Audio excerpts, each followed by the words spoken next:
One day I'm gonna be everything I wanna be. I don't let it get the most of me.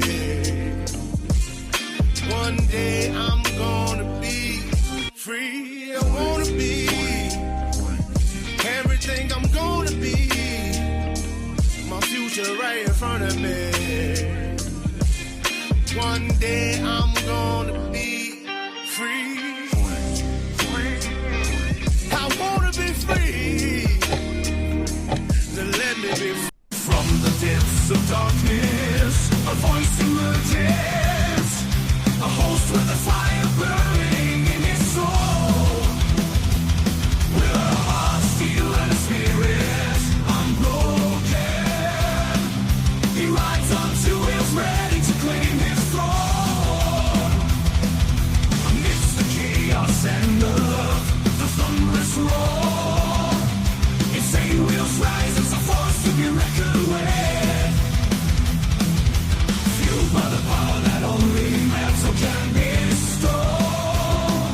He takes his stand, refusing to submit. Insane wheels hear his battle cry. Metal and mayhem will never die. Rituals reports and pays his way. Oh, legend in the making, day by day.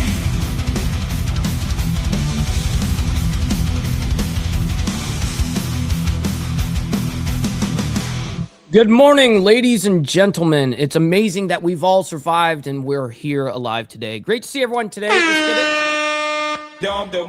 It is a warm day in the South already. It already is pretty warm. I saw you guys chatting about a little bit in the chat, and you guys are saying it's warm where you guys live too. Yeah, it's definitely heating up.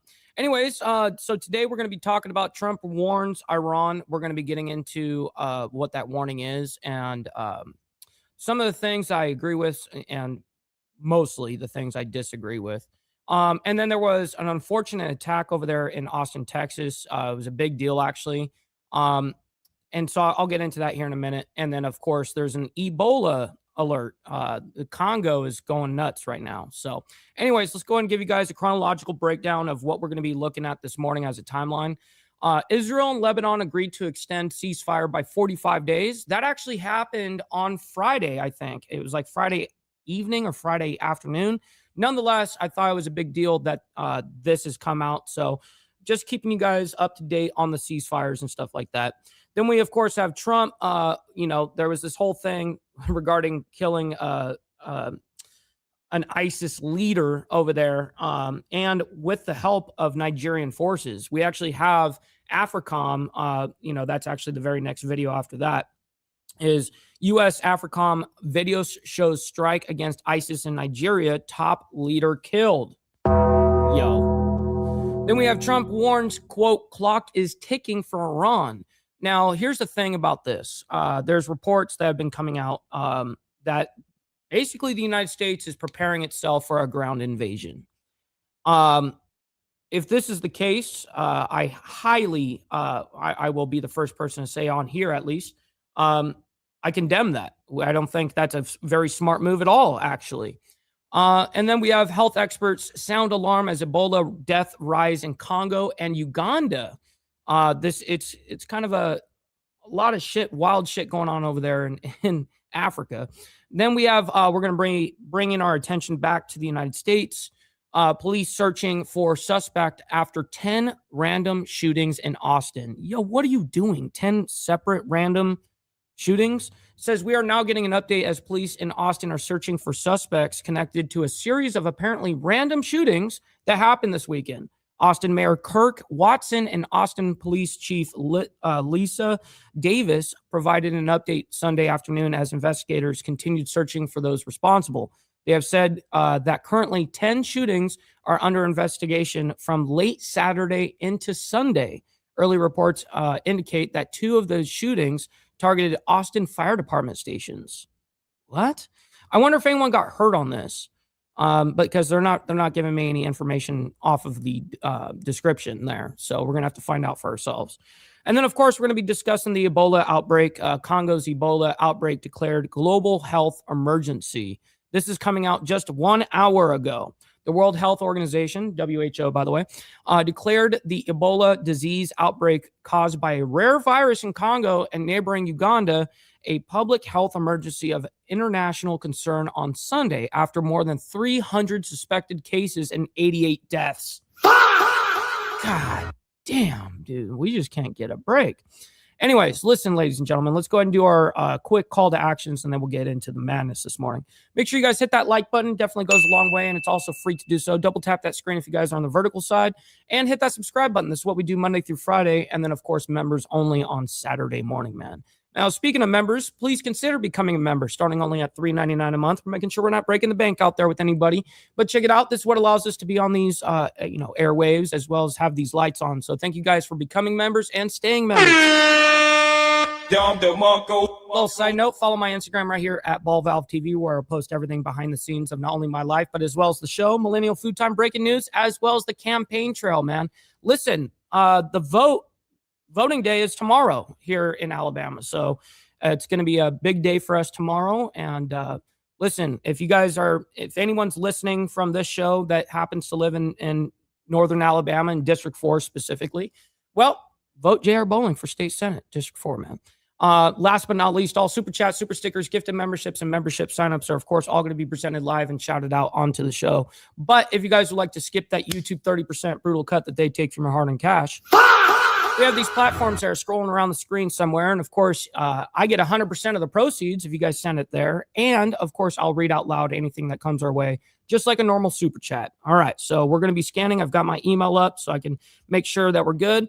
All right. So far we are styling.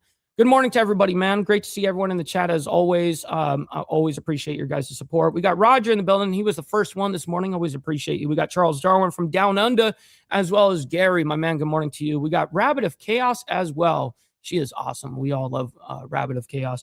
Virginia Chaos, my man. Good morning to you as well. And Seymour Cannabis. Yes, sir. We got my man, Steve Easy, as well as Liquored Up with Poncho. Always appreciate you guys, man. We got Steve Posey as well. Multiple Steves in the building. We got Charlie Rose as well. Good morning to you. We got Motobomb Virginia. Yes, sir. Blessings to you, kind sir. Great to see you. We're scrolling down as fast as humanly possible. We got Tommy as well. Good morning to you. And Hardwire, my man. Good morning to you as well.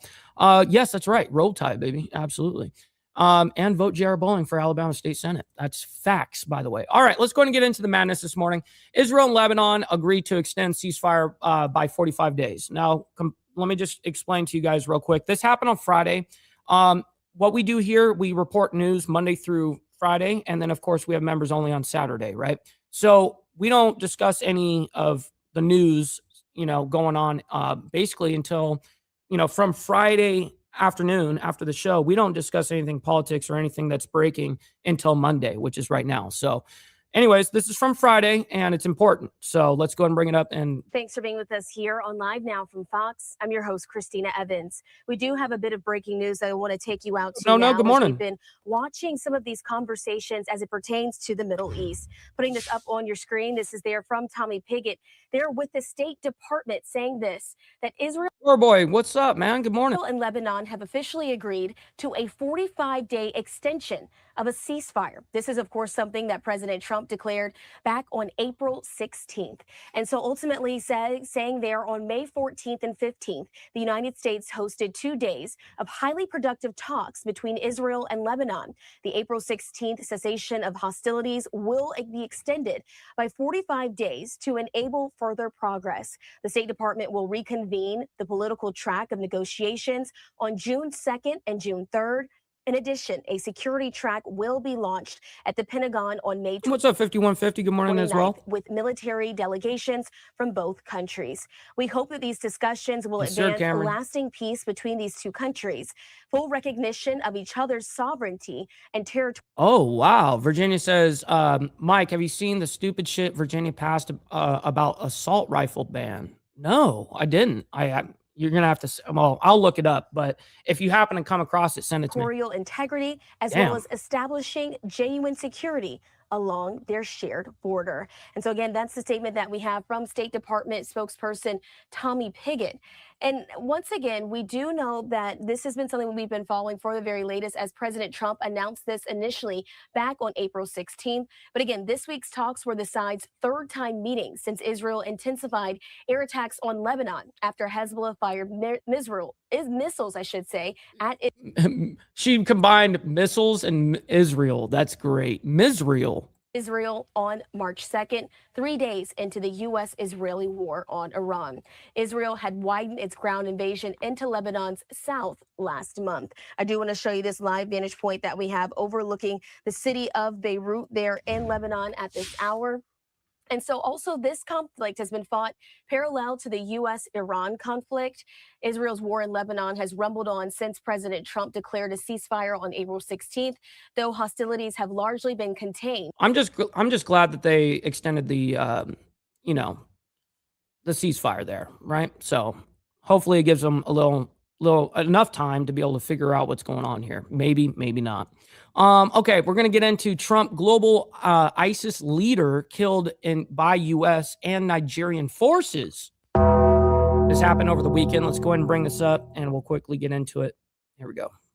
I'm in here to live now from Fox. We have a lot of news coming out from Africa this morning that we're going to be showing anyways. We continue to follow some breaking news coming out of Truth Social. This coming from President Trump. He shared this late last night, saying that U.S. and Nigerian forces carried out an operation that killed a global ISIS leader. President Trump identified the terrorist as Abu Bilal al-Manuki, whom he described as ISIS's second in command globally. He says, tonight at my direction, brave American forces and the armed forces of Nigeria flawlessly executed a meticulously planned and very complex mission to eliminate the most active terror.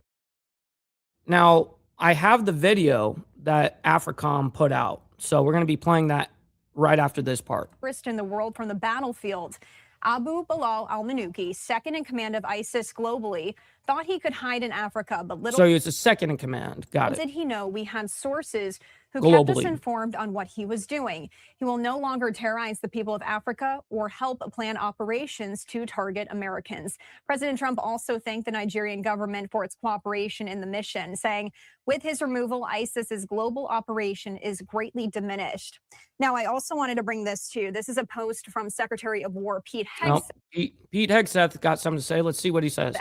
As he posted this morning to X, confirming U.S. forces in coordination with the armed forces of Nigeria killed al-Manuki and other ISIS leaders and provided more details about al-Manuki's role within ISIS. He says this: Abu Bilal al-Manuki was the number 2 of ISIS globally, responsible for overseeing the planning of attacks, directing hostage taking, and managing financial operations.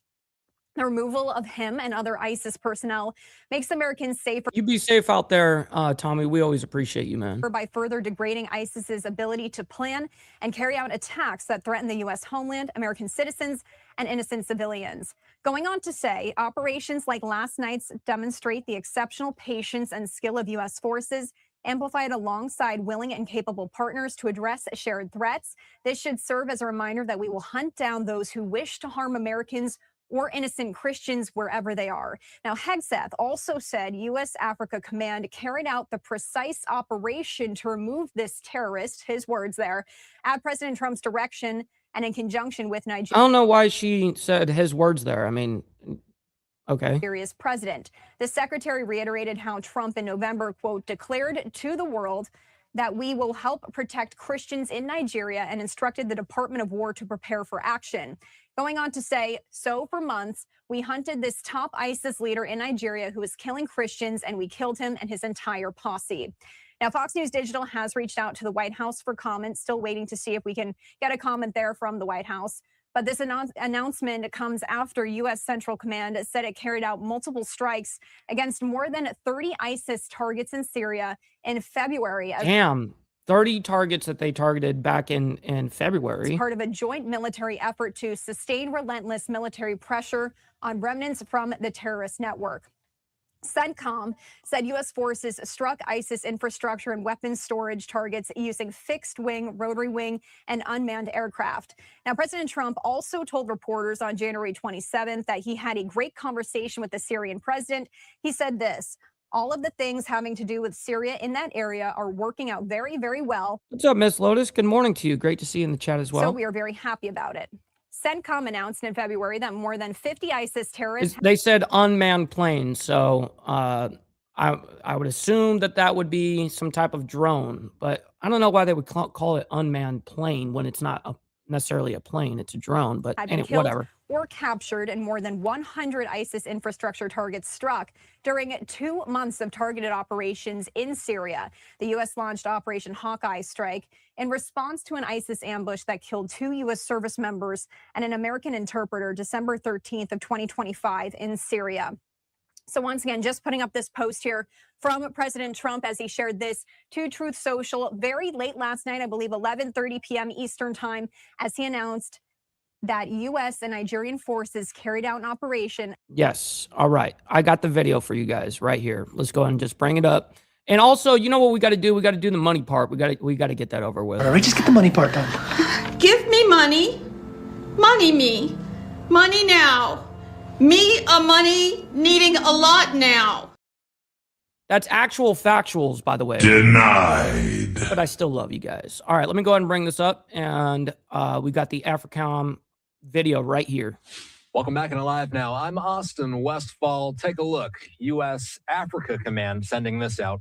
And President Trump also confirming that the second in command of ISIS globally has been killed in an operation conducted by U.S. and Nigerian forces in the northeast of Nigeria. President Trump, and by the way, they sent this video out showing some of the military operations as they happened. President Trump announcing the death of Abu Bilal al-Mamnuki in a Truth Social post. I wonder why they have so many things blurred out in this. You know, like you see all these triangles rectangles and squares and stuff like that. Late last night, and the president of Nigeria is describing it as a, quote, significant example of effective collaboration in the fight against terrorism. Let's bring in retired Marine Intelligence Officer, National Security Analyst. Whoa, look at that shit. Woo. Hold on. Terrorism. Let's bring in retired Marine Intelligence Officer, National Security Analyst, and the host of the Strap Podcast, Hal Kemper. He's here with me. Hal, help us understand, what's the significance of the U.S. and Nigeria working together to take out terrorists? Well, it's very significant. As you recall, there was a lot of back and forth. President Trump initially was... Yeah, real quick, so I'll pause it right there. VC, he sends, this dude's Spanberger signs bill to prohibit assault weapons. NRA and Virginia organization sue. Oh, man. Yeah, this is a read. I'm going to definitely get into that. I'm going to read into that when I get off the show for damn sure. But I got it saved. Threatening to do military action against terrorists in northern Nigeria unilaterally, not working with the Nigerian government. At least that was the interpretation that was on the international scene. He never quite put it quite that bluntly, but it was very clear that he was pushing for a new relationship with working with the Nigerians on security matters. And I think that's happening. You're seeing it right now. You see this, What's up, Frank, my man? Good morning to you. Bilateral. It's a combined operation with Nigeria. It's a combined operation of air and ground forces from what's been reported. It's up in the Lake Chad Basin area.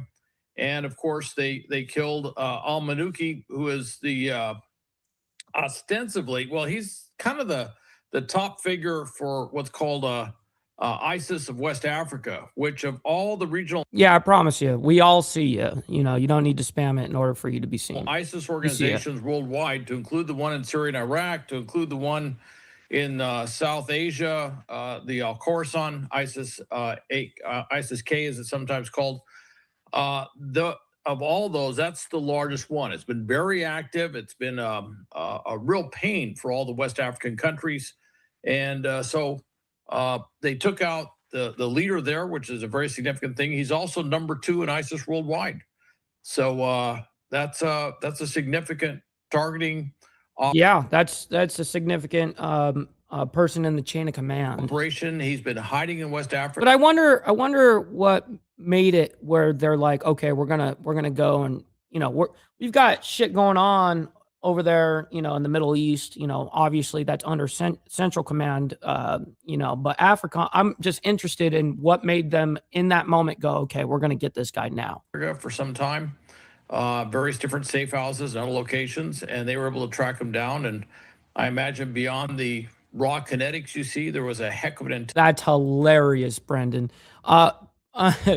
Beans are also known as pain pills there, Brendan. intelligence operation going on, trying to find his location. So where is ISIS most active lately? My understanding is that it's a decentralized group at this point. So would Nigeria... Yeah, man, those things are fucking amazing. I'm telling you, listen, we always got the best over here. Nigeria be one of the places where it's most active? Yeah, well, Nigeria, and I would say the Sahel region of Africa. Here comes the video again. Really where it's most active. So you see Nigeria there, the northern part of Nigeria, that quadrant up there around the Lake Chad Basin.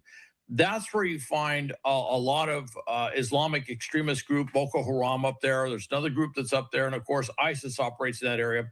And if you look at the countries up there, not just Nigeria, but particularly in the Sahel region proper, Niger, Mali, Burkina Faso, that's where you've been seeing a lot of operations. And of course, a lot of stuff they do kind of tends to drift into some of these other countries a little bit further south.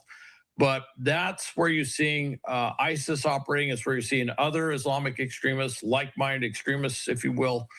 Africa is a very interesting continent. Okay. The different, countries within Africa and the way that they work is very interesting. And the way that the different cultures collide, it's wild. Operating as well. And they have the largest grouping, at least as far as we know, the largest grouping of operatives of any regional group. It's bigger. It's bigger than what's left in Syria and Iraq. It's bigger than what's in Afghanistan and Central Asia, South and Central Asia, I should say. So, and they've been very, very active. A lot of it doesn't get reported. Yes, by the way, you guys don't have to like all this craziness that you guys see around the world, but you guys can like the video here for me and for what we do here on Insane Wheels. So thank you guys for that. Double tap that screen if you guys are on the vertical side. Just because the countries they operate in. If you do a big, spectacular attack in Moscow, it makes the news. You do a big attack in Mali, in the rural areas, may not get that much press coverage. So the Biden administration I was reading, they labeled al-Manuki a specially designated global terrorist. What's up, Pablo? Good morning to you. Great to see you. Said a little bit about what we know about al-Manuki, but in general, what does our audience need to know about a figure like this? Well, they need to know that we took out a major operative. I mean, this is not, like taking out al-Baghdadi, the guy who actually founded ISIS, their leader for so long. I mean, that was more significant. But this is significant. You're taking out a leader in the region where ISIS is making its greatest inroads. Yes, that's right. Specifically on, not only is he, of course, the second in command on a global scale, but that's where a lot of the operations are happening is Africa. So where it probably poses, I would say, in many ways, its greatest threat. It's a organization that is causing great consternation to a number of key U.S. allies in West Africa and also European allies in West Africa. The strikes are about to happen again. Has been part of what's destabilized multiple governments in the Sahel region of Africa. Look at this shit. So that's a big deal that they were able to target him, not just taking out him, but took out a number of his lieutenants. So a number of those around him who might have been able to step into his role are no longer around. And they're either. still going. So I think that's a significant win. It's not going to make ISIS in West Africa disappear, but it's a significant win. What's up, Charles, over there on the Facebook side of things? Great to see you this morning. Successful battle. And I think another part of that is just the fact that we were able to do this working closely with the Nigerians in a combined operation. That's a big win politically. So let's talk about, since this is the second in command, what do we know about the first in command in ISIS? And do we know what part of the world that person is in? Well, that's Izz al-Haddad. And Haddad. Dude, what's up, Ron Ratty? Over there from down under, over there in Australia. We'll always appreciate you. Good morning. Or, yeah, it is good morning to you. He's a successor, obviously, going, if you go across from, when al-Baghdadi was taken out by us. He currently is somewhere in the Syria-Iraq area. It's not quite clear. He spends a lot of time hiding for very good reasons, as you can imagine. Yeah, wanted. And he is overall. But the thing I would point out is that it's very regional. So it's not like he has the command and control. He certainly, if you look at Al-Qaeda, he doesn't have the persuasive command and control that bin Laden had, for example, at least initially. And of course, ISIS was part of that loss of control, which was. That's awesome. Yeah, believe it or not, Charles, we have quite a few Australians that watch this show. It's awesome. That Al-Qaeda operation basically morphed into ISIS. So that was that loss of control. But you have these regional entities which do a lot of things. As near as I can tell, they do a lot of things autonomously. They don't have to go back and get central approval. So I think this is very significant, what happened here. Yo, dude, that is hilarious, Steve Easy. He says, we need to send Dog the Bounty Hunter to grab him. Come on, man. Now, Haddad in Syria and Iraq, everybody's going after them. They lost that huge territory that they had, which at one time was actually more territory than Great Britain. It went well up into Syria, and certainly into... And we already do know about that. So we're going to go ahead and move on.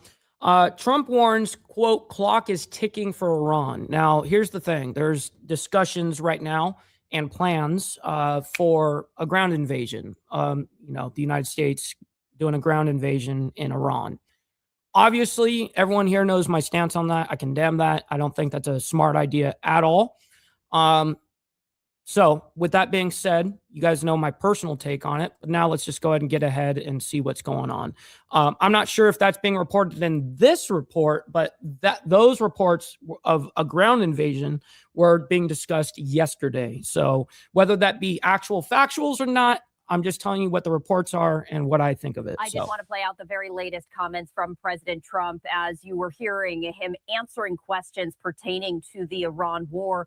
And this morning, he posted this on social media saying, for Iran, the clock is ticking. They better get moving fast or there won't be anything left of them. Time is of. And I did see this post. He posted this, I think, on X, and he posted it on some like True Social or something like that. The Essence, signed President Donald J. Trump. We're also following some developing news out of.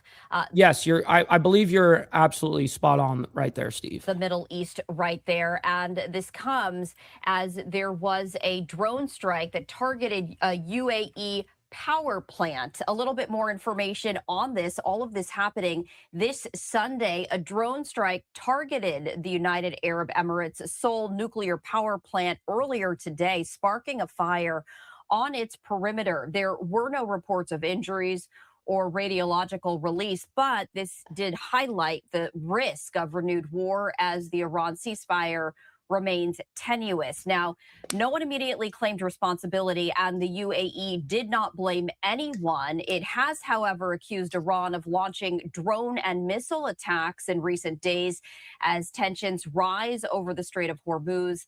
The vital energy waterway is still being held in control by Iran, which is under a U.S. naval blockade. The UAE has hosted air defenses and personnel from Israel, which joined the U.S. in the February 28th attack that started the war. President Trump has, as we just shared with you, suggested hostilities could resume, and he was expected. What's up, Wheezy? By the way, good morning to you. We got Mr. Al Patterson as well, the legend, my man. Great to see you. Hopefully you're enjoying your morning so far. To speak with Israel's prime minister today.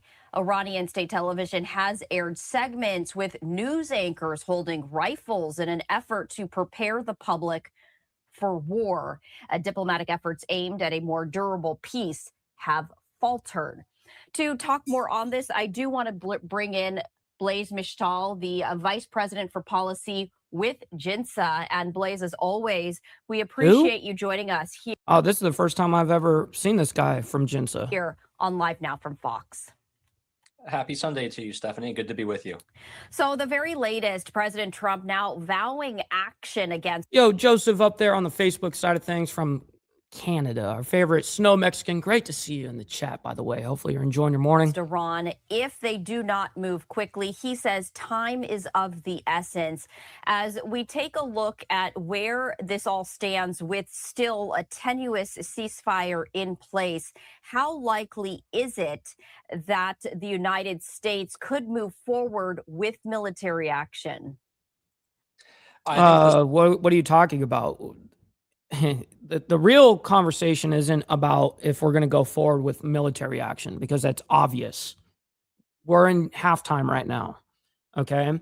What the actual conversation is there going to be a ground invasion?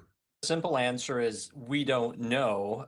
Oh my God, this guy. I think that is what President Trump wants the answer to be. We got Brother So Loud as well. Shout out to North Carolina. Great to see you. Certainly in Tehran. I think keeping everyone guessing and uncertain as to what his next step is going to be is part of his strategy. But it certainly seems like for now, President Trump has decided that there is no deal to be had with Iran. He called what Iran is proposing totally unacceptable. Let me go ahead and speed him up a little bit. He does speak a little slow.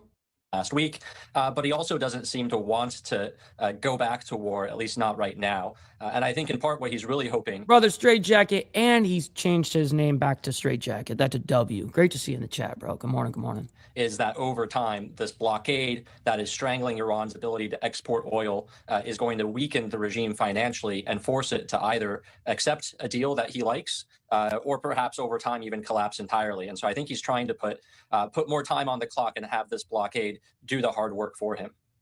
I did want to ask you, President Trump was in China last week, and one of the major issues on the agenda between President Trump and Chinese President Xi Jinping was the Iran war, particularly the Strait of Hormuz, given that China does receive Iranian oil. China agreed that the Strait of Hormuz should be opened, but didn't, clarify beyond that. Where does China factor into the relationship and the negotiation process between the United States and Iran, if at all? Yeah, well, I think there's two things that President Trump could have asked of China. One is, and perhaps the most important, is to do no harm. We know that. Okay, well, here's the thing when it comes to China. China don't really give a fuck about nothing. The one thing that they're willing to go to war over, the one thing, is Taiwan. And that was made clear on that last meeting, right? Yes, Xi did agree that the strait should be opened and it should be open to the world.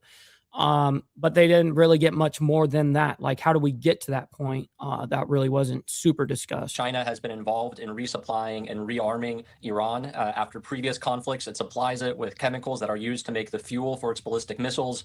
It has talked about providing it with more advanced air defense systems and has supplied it with the shoulder-fired anti-air missiles that was used to down an F-15 during the war. Yes, I did see that, Steve Easy. I heard that there was a bin at the bottom of the actual whatever they call it. Anyways, as they were going into the plane, they collected everything. They had a bucket and they're like, yeah, you have to put everything in here. Oh, what? So China has been part of the problem with Iran. And I think part of President Trump's message was, first of all, stop it, do no harm. At the gangway, I was looking for gangway. And we don't know what the outcome of that was, but hopefully that was positive. The other part of the message was, can you help? Can you put more pressure on Iran diplomatically to make a deal? Can you put more pressure on them to reopen the strait? Can you help in reopening the strait? And it seems like President Trump got at least rhetorical support from Beijing there, saying that the strait should, in fact, be an open waterway that everyone uses freely, but didn't get much more. Yes, because it is an international waterway. as much as Iran likes to claim that it's theirs, and we got stupid Americans over here going, oh, it's Iran's. No, it's not anybody's. It's an international waterway. More assistance. But I think that was enough to They just actually happen to be rattle the right Iranians there. who do rely on Chinese help, because we saw just a couple of days ago, the Iranians actually seized a Chinese ship that helps escort Chinese oil out of the region. So that was clearly a signal from Tehran that they didn't like what happened in that meeting between Xi and Trump. They thought the Chinese were backing off of their support, and they were trying to send a message there, which I think is a good thing. We want the Iranians to feel like they are losing support, like they are losing the few friends that they have, that they are more isolated, and that they are running out of options. And you were talking about assistance. Countries so far, allies and non-allies perhaps, reluctant to actively get involved, stating that this is between the United States and Iran. We were hearing rhetoric from China's president in regards to this. Do you see that changing in any way, shape, or form as the weeks move on? Or do you think ultimately it will solely be between the United States and Iran to figure this out? Well, let's be clear. It hasn't been and won't be just between the... Yes. Well, David, 20 miles from the shore, either you have inland waters and then you have international waters. Yeah, that's how that works. And then a strait is 100% an international waterway. Correct. United States and Iran. The U.S. has an incredible partner in this fight in the form of Israel, but it has also had assistance that we are just learning about now from some of its partners in the Gulf. We've just heard in recent weeks, or in recent days, that the UAE, the Saudis, even the Qataris apparently conducted attacks against Iran during the course of the war and were involved in part of that offensive operation. And so the United States is not doing this alone. I think it's important to point that out. What we are seeing is maybe a shift in what partners are most important to the United States, most willing to be helpful. And we're seeing that our old partnerships in Europe are no longer necessarily relevant to the challenges that we face in the 21st century, and that new partnerships, like what we have with Israel, are arising and taking their place. You were talking about the very strong partnership between the United States and Israel as they worked in tandem initially, and they continue to do so. In fact, President Trump was expected to speak with Israel's prime minister earlier today. You know, when we take a look at the strategy. When was this posted? This was posted 20 hours ago. Okay, so let's go ahead and see if there is any big, like, whether there be like a post from a governmental official or a new image. Let me see, because this guy is... He gave a good amount of information, but we don't need to linger on. Let me see if there's... Oh, there is something here. Oh, we already saw this. We already saw Trump make that post. All right, let's go ahead and get into this very odd situation that's going on with Ebola. All right. Health experts sound alarm as Ebola deaths rise in Congo and Uganda. So let me go ahead and read this. It says, we are learning more this weekend about what experts are describing as an Ebola outbreak in Central Africa. The World Health Organization, WHO, by the way, declared the outbreak an international public health emergency on Sunday. This came after dozens of suspected deaths were reported in the Democratic Republic of Congo and neighboring Uganda. Now, they don't give us much more information than that. They do tell us that there was, dozens of people that have died from this, and I forget the exact numbers of who's actually been affected. But let's go ahead and bring this up. We'll quickly get into it, and you know what we got to do? We haven't embraced our fuck ups yet. We definitely all need to embrace our fuck ups. Let's just do that. Don't beat yourself up over past mistakes. You are going to fuck up again in the future, quite possibly in a most spectacular fashion. Why worry about yesterday's fuck ups when you have tomorrow's fuck ups to look forward to? You are a fuck up. And fucking up is part of your growth process. Embrace the process. Yes, Donnell, by the way, says 88. And that is the number I originally did see on a different report. I just didn't want to announce it like as if it was fact. But yes, that is the number I saw. Anyway, let's continue on, though, here on Live Now from Fox, detailing some of the top stories. As right now here on this Sunday, we're watching another potential major health drawing global attention, that being Ebola, as the World Health Organization declaring the Ebola disease outbreak a global health emergency caused by a very rare and contagious virus. This from the WHO earlier today, saying in the Congo and neighboring Uganda, a public health emergency on an international concern. saying more than 300 suspected cases, 88 deaths. The WHO on social media says that a laboratory confirmed case was also. So it says May 16th, 2026, as of May 15th, a total of 246 suspected cases and 80 deaths, 4 among confirmed cases, have been reported. Reported in Congo's capital, Kinshasa, which is about 1,000 kilometers from the outbreak's epicenter in the eastern province, suggesting a wider spread. And there's concerns about this exact strain. Let's take you out to some African health officials on what they are seeing. Takumi, good morning. With this outbreak. So many strains. What is known mostly is what we call the Zaire strain. That is now immediately, when we speak about anything about Uganda, it just reminds me of the "Why are you gay" guy. Why are you gay? Why are you gay? You are gay. All right, back to this. Killing so many people, and the case fatality rate is more than 70-80% if there is no support. Fortunately, we have medicines and vaccines for the Zaire strain. But the second one, the Sudan strain and the Budibug we are talking about, we don't have vaccine, we don't have medicine. Ebola. And that is obviously one of the main concerns, the lack of vaccine, the lack of treatment, but also the high potential mortality rate with this strain of Ebola. Let's bring to the conversation right now infectious disease specialist with Johns Hopkins University, Dr. Amesh Adalja. And this is interesting. We're finding a lot of people that are being thrown onto the program that I haven't seen before, which is great, actually. But this guy's a supposed expert from infectious disease expert. So thank you so much for joining us here on Live Now. Let's see what he's got to say. WHO saying this is a global health emergency. How worrying is it? Oh, yes, I did see that, by the way. The 2 fighter jets that did collide. And it was Idaho, wasn't it? And yes, it was an air show. Yeah, I did see that. That happened yesterday.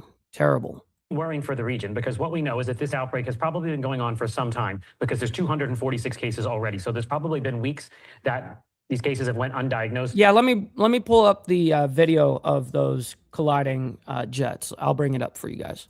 We have spread to Uganda as well, the neighboring country. And it's in an area of the DRC that is very remote, very hard to get resources to. And you have to remember that's a country that is torn by strife and civil war. That makes it very logistically challenging. And to top it off, it's an Ebola strain for which we don't have vaccines, for which we don't have monoclonal antibodies. So it is going to be very challenging for that region. It doesn't pose a threat to the world, but this is something that needs to be contained and have resources brought to bear as soon as possible. Can you give us some understanding of what? Okay, real quick, because you guys brought it up, and it's a quick small little clip. Let me just go ahead and bring it up for you guys because we were talking about it right there.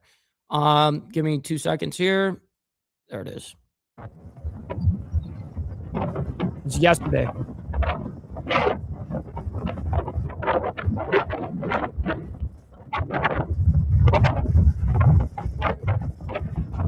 Now, the report is that everyone did safely eject and no one was, they were hurt. There was some damage, but they were taken all to the hospital. And I'm not sure if they got cleared or anything like that. I just know that they survived. They survived. Damn, look at that shit.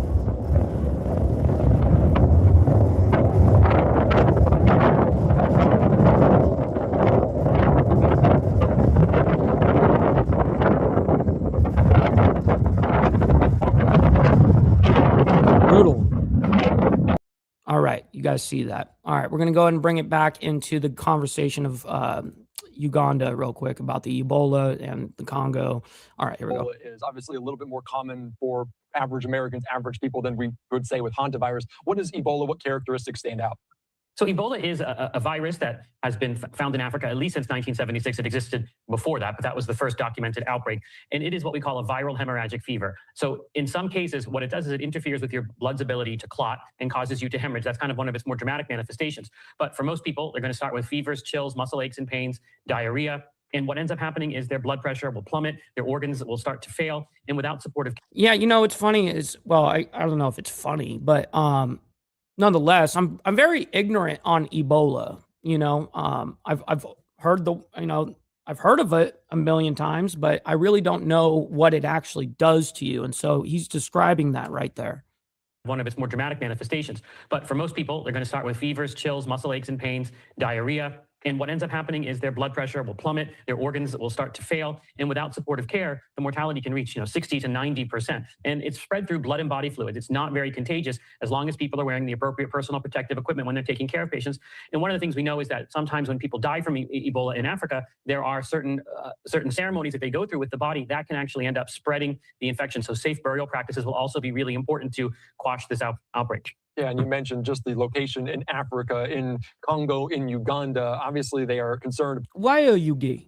Why are you gay? Potentially reaching large cities, Kinshasa, which is 1,000 kilometers from there. How concerned are you just being around people? You mentioned kind of the way it's passed along. Just being in a large area, is that concerning?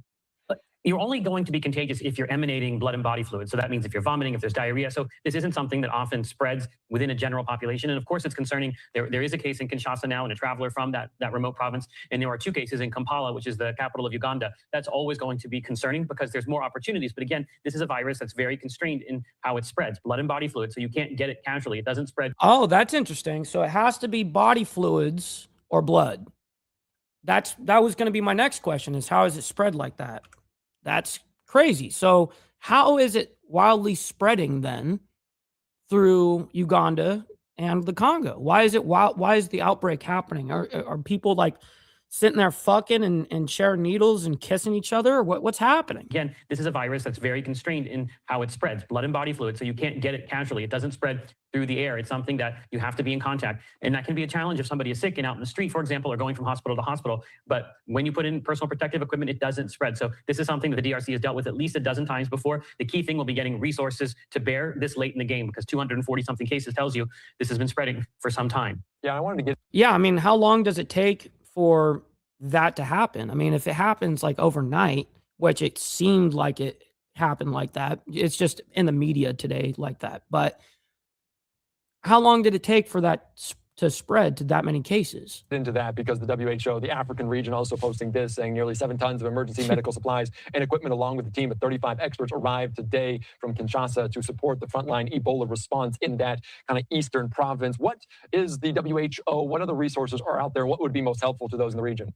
Right now, it's probably going to be personnel and supportive care. So that might mean IV fluids, the ability to replace electrolytes, diagnostic tests, and then importantly, personal protective equipment for the caregiver. So gowns, gloves, masks, setting up a way to take care of these patients safely so it doesn't spread. And then bringing in teams to help with safe burial practices for those who have died from the disease. That's kind of what it will be. That's how they've stopped Ebola outbreaks in the past.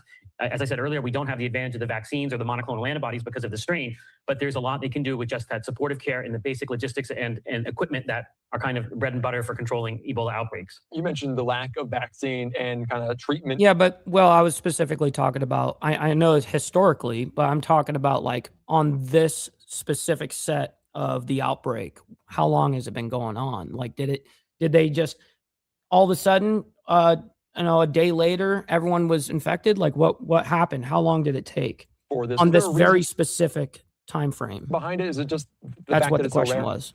It is a rare strain of Ebola, but the thing is we only have countermeasures against one of the strains of Ebola. There are several different strains of Ebola. The most deadly is called the Zaire strain. That was what was responsible for the outbreak in West Africa in 2014 that led to some cases in the United States. And for that, we have monoclonal antibodies. For that, we have a vaccine. But for the other strains, including this strain, which is known by the name Bundibugyo, we don't have anything for it. This is one of the tasks that remains to really taming Ebola is to get countermeasures for all of the strains so that we don't get stuck in these types of situations again. Well, how many strains of Ebola are there? That's a good question. Let me look that up. What are they doing on the ground there? Is it a matter of just treating people? Is it contact tracing? Because we talk about some of these runaway transmission chains. What are they doing to mitigate the spread?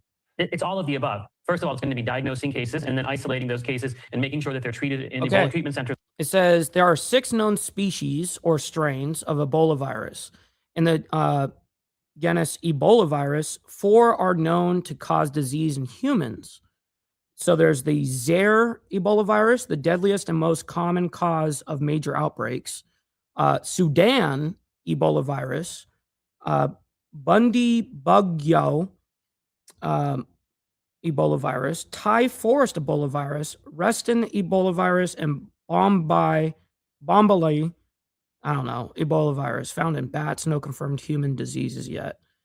Wow, what the fuck? The term Ebola usually refers to Zaire Ebola virus, which is the one that is the most deadly, which caused the large West African outbreak from 2014 to 2016. Where it can be done safely. It's going to be looking at contacts and What's up, monitoring GEG? contacts for Good the morning. development of disease so that they can be rapidly isolated and linked to care. And then it's going to be educating healthcare workers on how to take care of these patients and safe burial practices, because we know that funerals can amplify spread. So that's also a key part of what happens on the ground. And obviously, we talk about this as this is a global health emergency, but they're not closing down international borders as. Listen, I don't advise anybody to drink the tap water, even in America. There's a lot of places. I mean, listen, our water may be somewhat decent around the world, but what you can't control is the pipes that it's coming out of. You know what I mean? You don't know how that place or whatever has maintained their pipes. That's kind of like the big thing. What would it mean to rise to that level, and would that be beneficial in your eyes?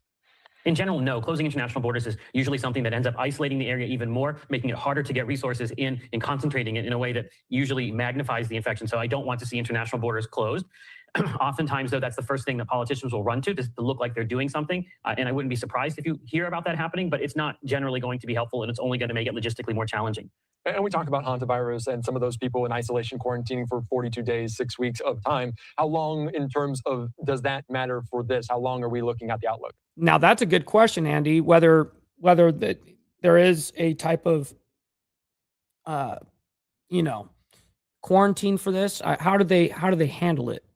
Well, so right now, they don't have any kind of control of this outbreak. So we don't know where these chains of zero control transmission are going. So I suspect this is probably going to be a months-long process before they can extinguish all the chains, because months long, damn. This has been going probably for weeks before it was something that the WHO was notified about. And obviously, you mentioned the fact that we've seen this before. We are aware of this virus. How beneficial might that be to health officials and what they do in treatment, but also tracking down some of the people that are and have this virus?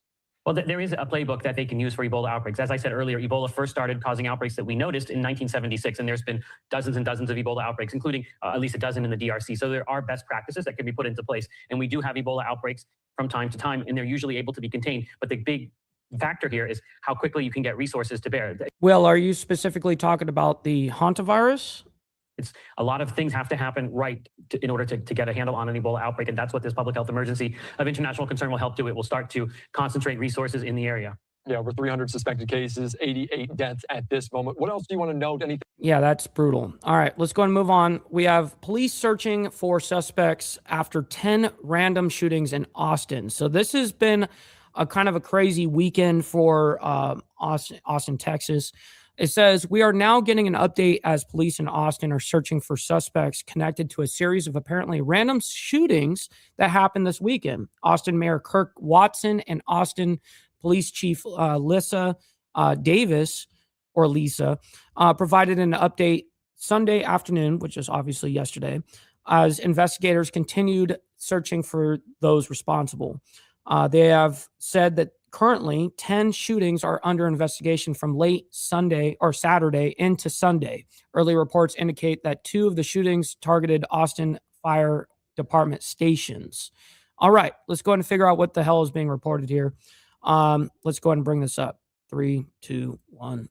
Bam. We turn our attention right now to a developing story taking place out of Austin, Texas, involving several shootings as police searching currently for more suspects. Shootings. As you can see this here on Live Now from Fox from Austin PD, as they say an update. The shelter in place for the South Austin area has been lifted. 2 suspects are in custody. 1 remains at large in the Manor area. This comes as we are following it. Police searching for those suspects in connection to a series of apparent random shootings that happened across Austin over the weekend. The Austin Mayor Kirk Watson and Police Chief Lisa Davis provided an update. Authorities say they're investigating 10 shootings that occurred late Saturday and into Sunday, most of them concentrated into South Austin. Let's take you. Damn, what happened here? To this here on Live Now from Fox from no one knows. Austin Police. Good afternoon. I'm Austin Mayor Kirk Watson, and we want to give you an update on some of the things that are going on in Austin right now. We are reporting multiple shootings throughout the area. 2 of those have been at our fire station, or at 2 Austin Fire Department stations. These are occurring primarily in South Austin, and we don't have any specific motive that has been identified. In fact, these actions appear to be random. This is an active... Random? No motive, just random shooting into people and fire departments and shit. What? Ongoing investigation. There's a motive. So what we're asking is that all of our people, all of our residents, please remain vigilant. In fact, it appears that as part of this, people are changing vehicles. So again, it's very important for people to remain vigilant. We ask if you see anything, and the chief is going to give you an update on some specifics in just a second. But if you see anything, we're asking that you please call 911. An alarm or a warning has gone out. Many of you may have received that. Please pay heed to that. Now I want to call on the Austin Police Department Chief, Lisa Davis, to give you some more details. Chief. All right. Thank you, Mayor. We're currently investigating 10 shootings that occurred late yesterday and into today. At this time, most of the shootings have occurred in South Austin. Yeah, exactly. Exactly, Cameron. Again, no specific motive, and they appear to be random in nature. This investigation is ongoing, and APD asks that you remain vigilant. And if you see something suspicious, please call 911. Do not approach a vehicle.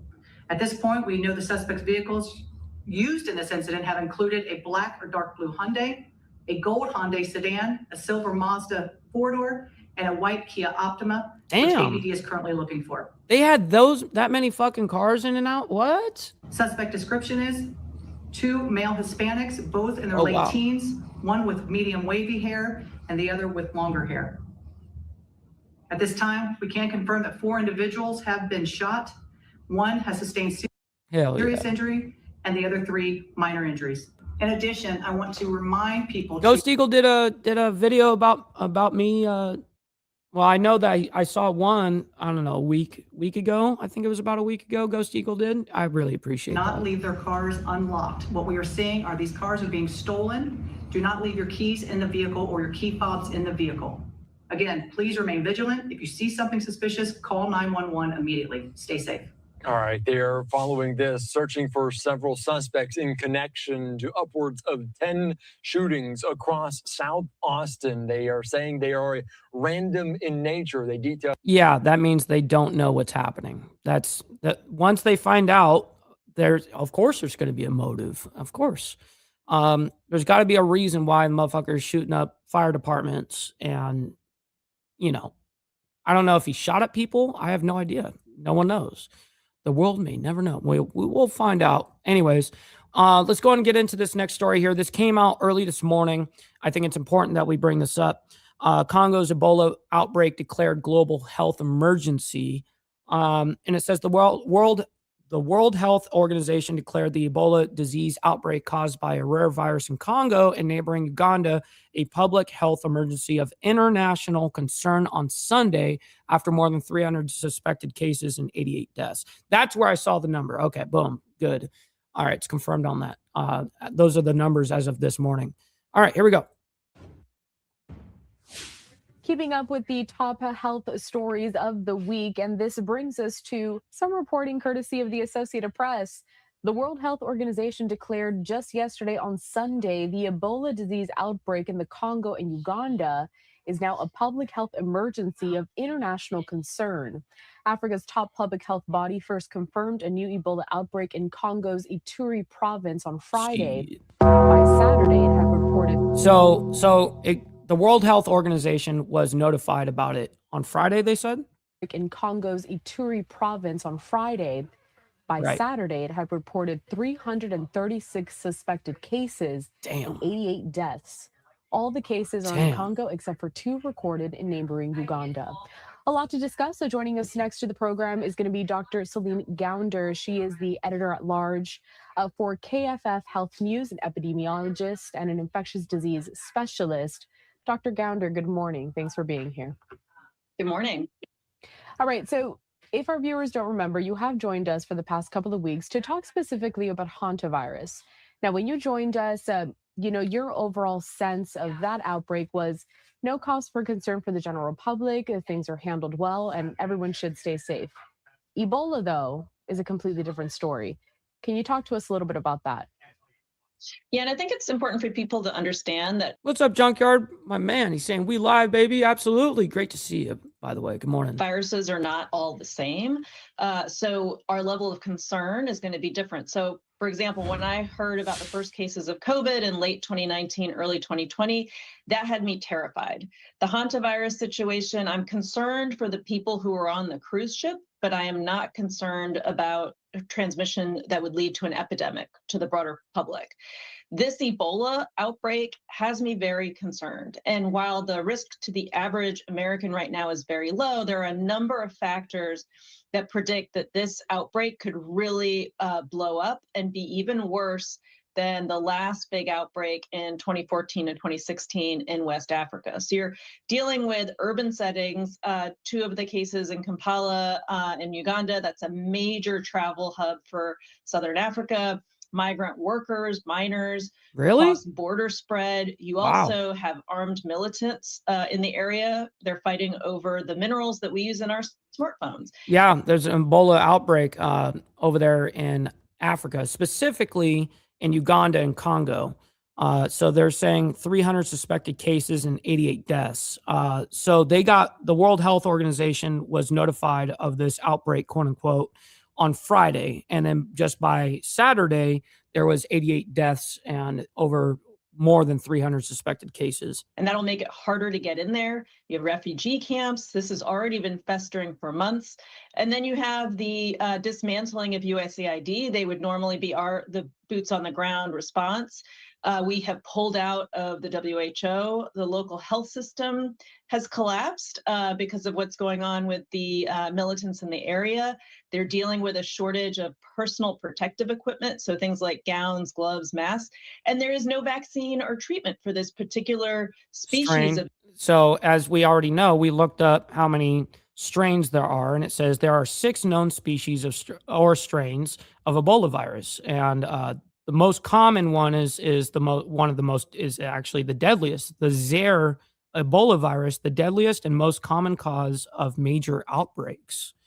So I'm not sure which one is being spread right now. We haven't been notified of the exact strain. Ebola. So we're really in a very bad position with an outbreak that we're several months behind in containing.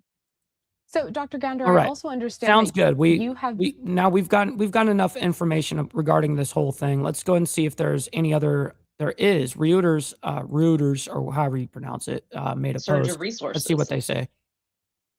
I want to bring us out to a social media post here, courtesy of Reuters. They say this: the Democratic Republic of Congo's health minister traveled to Bunia as authorities intensified efforts to contain a new Ebola outbreak in the eastern province of Ituri. Meanwhile, media reports say at least 6 Americans have been exposed to the virus. Okay, walk us through this again, Dr. Salih. No, we don't need to be walked through again. All right. Let's go in and get into this next story here. Cuba has acquired over 300 military drones. This is a report that just came out, okay? It says Cuba has reportedly acquired over 300 military drones and lately discussed plans to use them to attack the U.S. That would be a very, very, very dumb decision. Your 300 drones don't have a fucking chance on a military front. Like, you may hurt some people and some operations in the United States if you were to use them. But the truth is, you're on a little island and we have a military bigger than your people. So I don't know what to say, man. Be dumb. It would be pretty dumb. Anyways, whoops. I thought I already had this pulled up for you guys. I did not. Let's go ahead and bring this up. That we are following here, and this involves Cuba. Take a look right here at your screen as in the wake. Yes, it's facts, by the way. We are officially in overtime. You know what they say about OT? No tax on tips and no tax on overtime. Absolutely. Send in your money. Absolutely. Feels good. Thank you, guys. Of the CIA Hit director's the like button, visit everybody. to Cuba. Axios now reporting that Cuba has acquired more than 300 military drones and recently began discussing plans to use them to attack the U.S. base at Guantanamo Bay and possibly even Key West, Florida. The reporting comes, Axios says, from classified intelligence that was shared with its publication, and that it would show a degree to which the Trump administration views Cuba as a threat. Now, we're also getting other reaction coming in here. This is via Reuters, as we heard from the Cuban foreign minister, who is now accusing the U.S. of fabricating a, quote, fraudulent case to justify economic sanctions and potential military intervention. The minister's comments followed that report we mentioned by Axios, citing classified intelligence, which said Cuba had acquired more than 300 military drones. Just for context, by the way, this just came out about 15 minutes ago. Now, that's a lengthy statement on your screen, but the Florida Keys sheriff there in Monroe County, Florida, saying he has not been contacted by any federal or state authorities and will keep the public updated as all of this develops. Right now, I do want to bring in Brian Fonseca, director of the Institute for Public Policy at Florida International University. He is also the vice provost for Defense and National Security Research. Thank you so much for taking the time to join us here and helping to kind of break it all down for us. No, thanks so much for having me. Of course. And first off, I want to kind of get your take on all of this as a whole, as we hear this report from Axios, and then we hear from some of the officials there in Cuba saying it's not true. Yeah, I mean, right now, it's important to understand that the U.S. has been applying economic coercion and diplomatic pressure, essentially economic pressure, diplomatic pressure, in an effort to try to sort of evoke some type of transition in Cuba away from Diaz-Canel and the Castros onto sort of a pathway to restoring democracy on the island. And I think that certainly over the last week, the U.S. has been signaling that it's willing to go, or it's preparing to go beyond sort of merely economic and diplomatic pressure. It may be looking at other more blunt instruments of national power. And of course, what I've been looking for to sort of assess, the degree to which the United States is preparing to go, I'm looking for signaling that might, insinuate that the military is at play. And certainly this release of classified Hey, you be good out there. No, be safe. We always appreciate you. information to the public through Axios may be a means of justifying Cuba is an imminent threat, which might unlock U.S. military power in the case of provoking change going forward. And this is some of the video here coming in out of Cuba. We've been showing it here for several days as it's been kind of a similar situation, but also wanted to kind of get your take on the state. It's fucking crazy over there in Cuba, dude. Been coming in from Florida's sheriff there for the southernmost county. That's Monroe County, essentially saying right now, I have not been contacted by anyone and trying to reassure the public. Yeah, I mean, again, it may suggest that an attack from Cuba was not imminent, but certainly that the Cubans might have been talking about how to repel the Americans if the United States was to leverage the military, to some type of offensive action within the island. And again, this may be just that it's not imminent and sort of federal government hasn't reached out to the state and local government. Nonetheless, I think this is still part of this bigger effort that the United States is very intentionally trying to provoke change in Cuba. And again, the signaling, whether it was... I don't know, them getting 300 drones, it's not impressive enough to do, it's not like you just acquired a nuke or some shit. You got a few fucking drones to throw around. Big whoop. The CIA visit last week, the likely unveiling of indictments against Raul Castro and perhaps others later this week, and now this Axios report of information that was passed from the U.S. government may be a means of laying the foundation for either enhanced law enforcement or military operations on the island at some point in the future. And at last check, Raul Castro, I believe he's in about his mid-90s at this point. So what would you say is maybe the purpose of that indictment overall? Because I have to imagine that we're not talking about him going to prison for a lengthy time. Again, he's about 94 years old. Oh, wow. Yeah, no, it's a great point. And I think, I see the purpose of the indictment sort of in two ways. I think, one, there's a degree of symbolism to it, right? I mean, it's a symbolic gesture that the United States is holding Raul Castro. That's actually a very good answer from Brian. I gotta give it to him. Accountable for decades of human rights violations. And in this particular case, the authorizing of the shoot down of the Brothers of Rescue plane just about 30 years ago, February of 1996. And I think, again, symbolism is there. I think, second, it is about pressure, applying pressure. And again, this may be laying the foundation for enhanced law enforcement activities to happen on the island. Again, in pursuit of an indicted criminal in American courts. The U.S. used a very similar case when they went after Nicolas Maduro in Venezuela, where, Secretary Rubio argued that it was a law enforcement-led activity that was supported by the military, but it was in pursuit of an indicted criminal wanted and needing to stand trial in American justice. And so I think this could be both symbolic and the laying of foundation for other instruments of American national power. I want to go kind of in reverse a little bit. Can you talk about how the relationship between the U.S. and Cuba has kind of changed over the years and decades? Yeah, I mean, sure. I mean, the rise of Fidel Castro and the Cuban Revolution, which pushed, so many Cubans out of the country and into the United States, into places in very close proximity to where I am now in South Florida. And I think sort of, Fidel Castro's, terrible human rights record, kind of purging political opposition and dissent on the island, his alignment with America's geopolitical rivals. At the time during the Cold War, it was certainly the alignment with the Soviet Union. But even in the more contemporary period, Cuba has been aligned with American rivals like China, Russia, and Iran. And I think What's up, Jeremy? Good morning to you. Great to see you in the chat, my man. Hopefully you're enjoying your Monday morning so far. The United States has sort of articulated that as a national security concern. Cuba continues to, sort of pillage its democratic opposition, essentially not allowing democratic opposition to thrive on the island through massive human rights violations and abuses. And I think, again, that has continued to impede any type of U.S.-Cuba rapprochement. And I think the U.S. now is at the point where it's leveraging not just economic and political coercion, but certainly other instruments of national power to displace autocracies in the— Well, really, the biggest pisser for Cuba is just basically America and the government of America basically just ignoring them, the Western Hemisphere, which is now— we did end up sending them aid during this whole blackout that they were experiencing. And do you know what their fucking leaders did? They looked at us and said, we're not taking that shit. Are you that low IQ? Why would you not disperse that? And that's the government of Cuba saying we're not taking it. Like, it's not about the governments right now. It's about the people. But all right, dude, idiot. Part of the tip of the spear in American foreign policy and national security strategy. All right, And that's Brian, true, what should we be Stevie. watching for here? And we already know what we should be watching for. This is what we do over here on Insane Wheels. All right, listen, I can't thank each and every single one of you guys enough for making the show what it is, man. I'm very honored and blessed to be able to do this Monday through Friday. And then, of course, members only on Saturday morning, man. Thank you all for joining with us this morning. Listen, stick around. We're going to be rating our buddy Chaotic Truth. He is live right now, so make sure you guys let him know that we're coming through with the Mike Ball raid.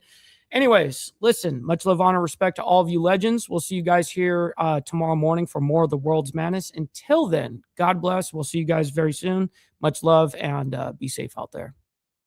From the depths of darkness, a voice emerges, a host with a fire burns.